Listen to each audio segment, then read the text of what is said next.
Saudara, suasana di Iran semakin panas menyusul aksi unjuk rasa yang sudah berlangsung hampir 3 pekan. Pemerintah Iran menuding Amerika Serikat ikut memanas-manasi aksi unjuk rasa ini. Lalu bagaimana masa depan pemerintahan Iran? Kami membahasnya bersama dengan pakar hubungan internasional UNPAD, Mas Teguh Rejasa yang telah bergabung bersama kami di Kompas Petang. Selamat petang, Mas Reza. Selamat petang, salam dari UNPAD di Bandung. Anda melihat ini aksi unjuk rasa dan kejadian yang terjadi di Iran ini semata-mata hanya dipicu oleh masalah ekonomi atau ada penyebab lain? Terlebih kalau kita kaitkan dengan tudingan bahwa Amerika berada di balik kekacauan ini. Terima kasih. Kalau kita menyimak dari statement para duta besar Iran di seluruh dunia, yang terjadi adalah keterlibatan intelijen asing yang memperburuk ekonomi Iran. Dan untuk itu pemerintah Iran melakukan berbagai tindakan untuk mengamankan ya. Misalnya melakukan penangkapan. Dan saat ini kalau kita melihat berapa orang yang sudah meninggal, itu kita berhadapan dengan informasi yang simpang siur. Tapi pada saat ini kita melihat bahwa pemerintah Iran sudah memutuskan aliran telepon dan internet.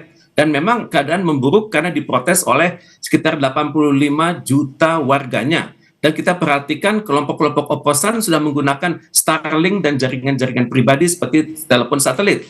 Yang menariknya adalah perbedaan dalam jumlah kematian ya. Kalau versi Anadolu itu mengatakan kematian itu 116, tapi versi Amerika Serikat adalah 544. Yang ditahan menurut versi Anadolu atau media di Turki adalah 2.600, dan sedangkan di Amerika Serikat menyebutnya ada 10.600. Tapi memang harus diakui demonstrasi sudah berjalan selama 3 minggu dan sangat dan terbukti mata uang Iran sudah jatuh dan ekspor Iran sudah terganggu. Jadi yang terlihat sekarang adalah demonstrasi itu sudah menyebar bukan hanya di kota-kota kecil tapi sudah masuk ke kota-kota besar di Iran. Dan ini sangat mengganggu pemerintah Iran. Bisa kita lihat demonstrasi itu terjadi di daerah-daerah seperti Bandar Abbas. Kemudian demonstrasi juga sudah mulai menuntut turunnya pemerintahan yang saat ini memimpin. Sudah muncul slogan-slogan misalnya death to the dictator,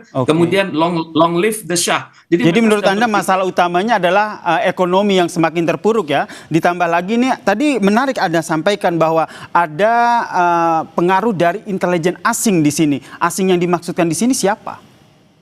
Kalau kita melihat dari sumber-sumber Iran, intel asing itu adalah Amerika Serikat, kemudian yang kedua adalah Israel, dan yang ketiga adalah kelompok-kelompok oposisi di Iran, antara lain yang bernama National Council of Resistance of Iran yang markasnya di Paris dan Albania. Dan kalau kita merujuk pada sumber-sumber Iran, memang kemampuan pemberontakan dalam negeri itu tinggi, karena diperhatikan pada saat perang 12 hari melawan Israel itu kelihatan bahwa ada aksi-aksi pembangkangan di dalam negeri dan juga aksi-aksi penghancuran di dalam negeri Iran sendiri. Tapi kalau kita merujuk kepada alasan Amerika Serikat konon akan menyerang Iran, itu harus diakui memang hubungan diplomatik sudah dapat dikatakan tidak ada.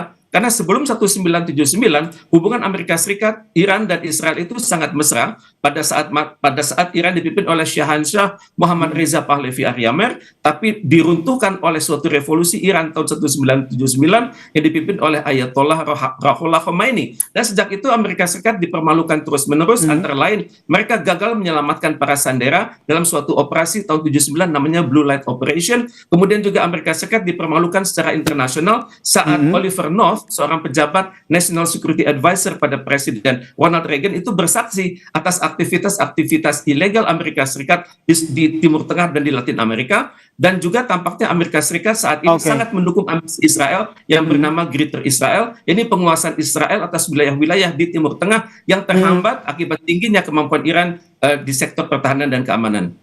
Dan ini berarti kita nantikan seperti apa konstelasi kerusuhan yang ada terjadi di sana ya, seperti apa kelanjutannya. Terima kasih Teguh Rejasa, pengamat hubungan internasional UNPAD, telah berbagi perspektifnya tentang peristiwa ini ataupun topik ini di Kompas Petang. Salam sehat.